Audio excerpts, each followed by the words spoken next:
Hey there, internet friends. Trevor Starkey here with another episode of Movie Monday. Today we are talking about Pitch Perfect 3, which I went and saw Sunday night. Had a lot of fun with it. I'm a big fan of Pitch Perfect, the first one. I thought it was a very fun movie. I think Anna Kendrick is just delightful, and it was a great breakout role for her, even though she'd already had some great stuff like Up in the Air, and she's this standout person, and the only one I really remember of this like really bad movie from that I watched in college called Camp, about like a whole bunch of music theater people who go to a summer camp, and she has like the standout. She is the only one that's not like super campy in the film, and she just kills it singing "Ladies Who Lunch" as like a 12-year-old or something like that. But anyway, Pitch Perfect. I'm a fan of the original. The second one I kind of felt like was trying very hard to like recapture the spirit of the first one, but also make it bigger and better. And so I think some things like didn't really work for me in that one. But Pitch Perfect 3, right from like the cold open, kind of says, hey, this is going to be a crazy shit movie. Not like a shitty movie, just like there's going to be crazy shit in this movie. Because it kicks off with the Bellas singing on a yacht, a remix of Toxic, and then Fat Amy comes flying through the ceiling and like the boat explodes. And you're like, what? And then it's like 3 weeks earlier, and it takes you back to kind of the origin of this. So it's an interesting like in media res kind of story, but it's very much like, yeah, we're going crazy with this one, just be along for the ride or don't. We don't care. We're going full steam ahead, whether you like it or not. Becca has been doing her music thing. She's been a music producer, but like we see that she's producing music for shitty like rappers who aren't appreciating her talents, even though she's making the songs like viable and like marketable. So she quits. She's living with Fat Amy.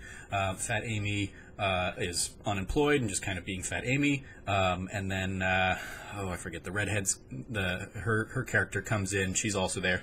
They're all excited because there's a Bella reunion, which isn't really a Bella reunion. Emily, who was introduced in the last movie, like brought everybody together to hear them perform.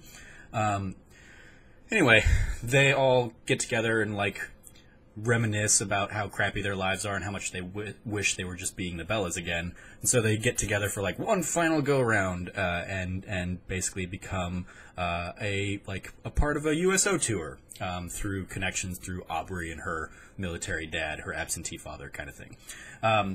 So that gets them to Europe, and they just kind of, are going in there.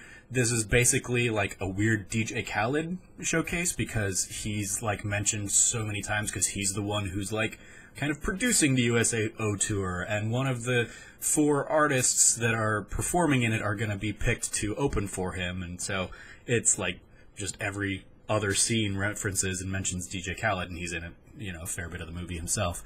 So that was a little weird as somebody who's like not really in the music scene, but like recognizes who this guy is because he is like everywhere.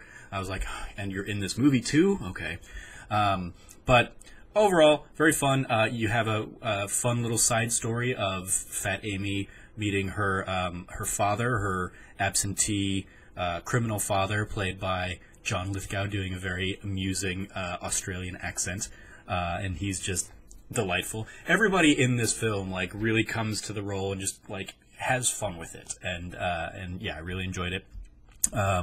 You have again, red-haired girl who I like feel terrible not remembering her name. She has a little crush fling thing with one of the USO Army handlers there, a guy named Chicago, who's actually from Georgia.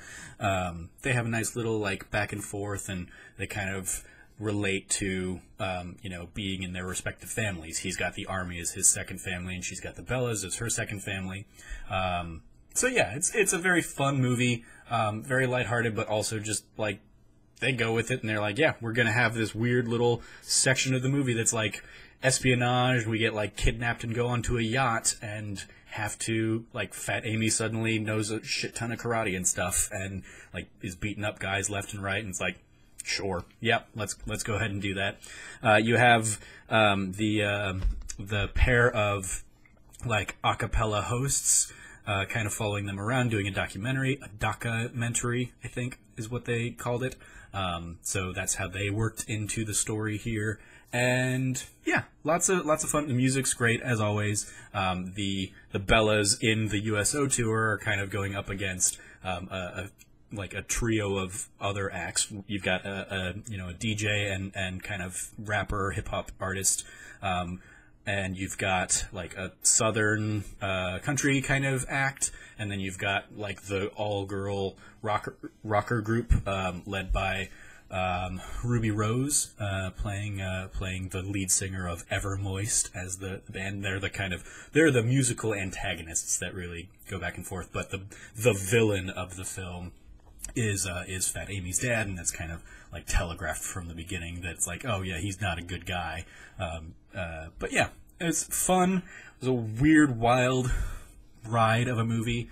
They definitely kind of like lean into the characters and the family more than like the singing in this one. I think the singing takes the backseat in this film compared to the other two by a long shot. But you very much see like how much fun all of these people have together when they're coming together to shoot these movies, and it was delightful to see them on screen one last time. I'm very glad that the original Pitch Perfect did well enough to kind of spawn a couple of follow-ups, because they're clearly having a great time. Good for them, and they made a very fun little movie here with good little jokes strewn about, great music, performances, and just great little chemistry among their little cadre of cast. So those are my thoughts on Pitch Perfect 3. Let me know what you thought about the movie in the comments below. As always, I've been your host, Trevor Starkey from TrevorTrove.com. You can follow me at SnarkyStarkey on Twitter. And until next time, from here at the Trove, treasure your friends.